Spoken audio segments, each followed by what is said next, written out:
How's it going today, everybody? Welcome back to Troy's Hobbies RC. Today on the channel, we are getting the MJX H12Y Plus on the bench today. We're going to do another round of modifications to it. If you saw in the previous video that we did with it, we ran it and we were pretty hard on it. We were kind of bashing it around quite a bit and spinning some donuts.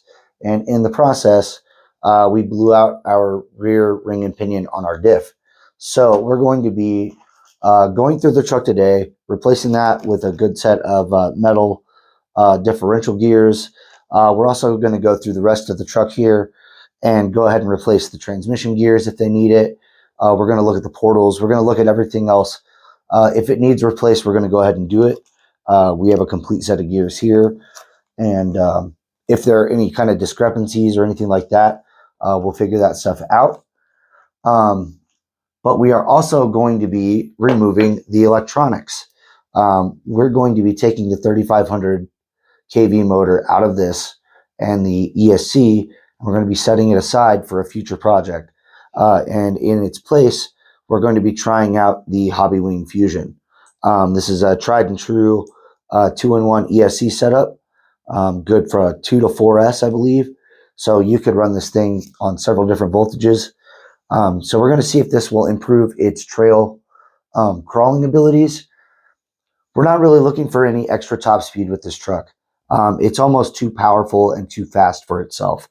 And it's because of its top heaviness and its short wheelbase. And the last set of upgrades that we're going to be doing is adding some Injora inserts, which are the green soft inserts, into these Injora tires. So we're going to be putting these on. We're going to be taking the wheels and tires off of the stock bead locks here, or these bead locks here, and then we're going to be replacing them here with the Injoras. So let's go ahead and get out onto the bench and get into this major overhaul.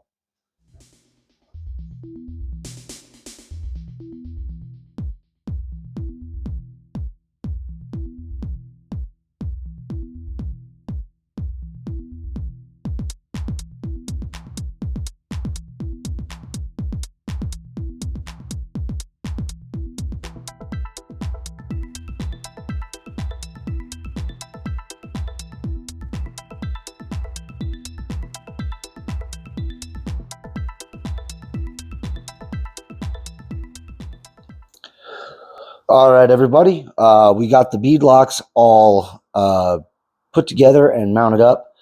This took about 40 to 45 minutes. So if you guys are going to do that, just expect this. It's going to take a little bit of time for you guys to put these together.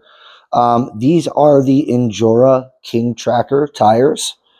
Again, with the green inserts.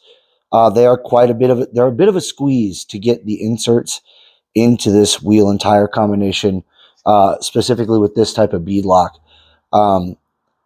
If you were to do this on your own, I might suggest cutting maybe 1/8 of an inch off the ends of your inserts to let the bead locks kind of squish in a little bit further. It will just help it make better contact with the lock points for the bolts. I was just kind of running into an issue where it wasn't getting squeezed completely and the bead wasn't quite seating. So just something I recommend you guys doing. I didn't do it with mine. I was able to make it work. But if you wanted to go just a little bit easier, maybe just trim just a little bit off your green inserts. But other than that, they're all set up. So now we're going to tear it all back apart. But as you can see, we've got a ton of grip here.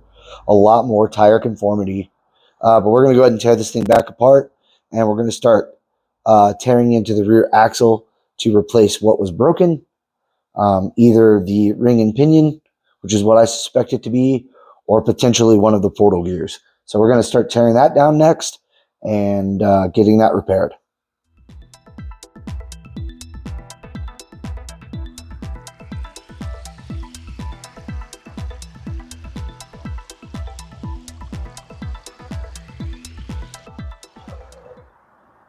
All right, everybody. What's been just a few moments for you has actually been almost a month for me.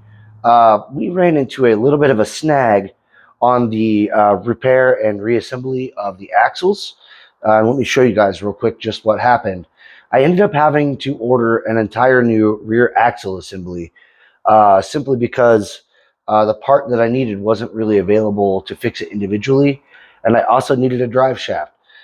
So what happened is this grub screw here actually stripped out and didn't allow for the drive shaft to come off of the axle. And the issue with that is that these are splined with that centerpiece there.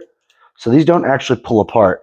So you have to get an entire drive shaft assembly to pull this apart. And in order to get this grub screw out, I'm either going to have to drill a hole or cut it off or something like that. So we're going to have to take some drastic measures to fix this part here and get it back to operational. I do have some replacement gears that should go into this and replace it. But the big problem here is going to be getting out the grub screw. So what you guys saw there was me waiting for the axle assembly and the new drive shaft. So we went ahead and I got all that reassembled and fixed off camera. We've got the new tires and inserts mounted to the bead locks. And in that time, I went ahead and made an executive decision.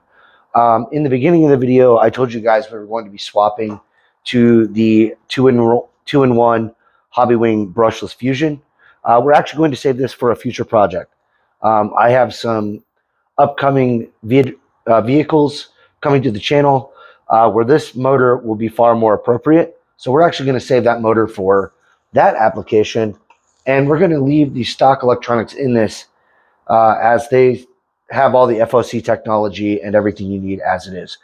So tomorrow, we're going to charge up a couple of 2S batteries, just these regular 2S LiPos, and then we're going to go do just a little bit of testing, a little bit of crawling to see if there's any performance gain with these new wheels and tires.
All right, everybody, that's going to be it for today on Choice Hobbies RC.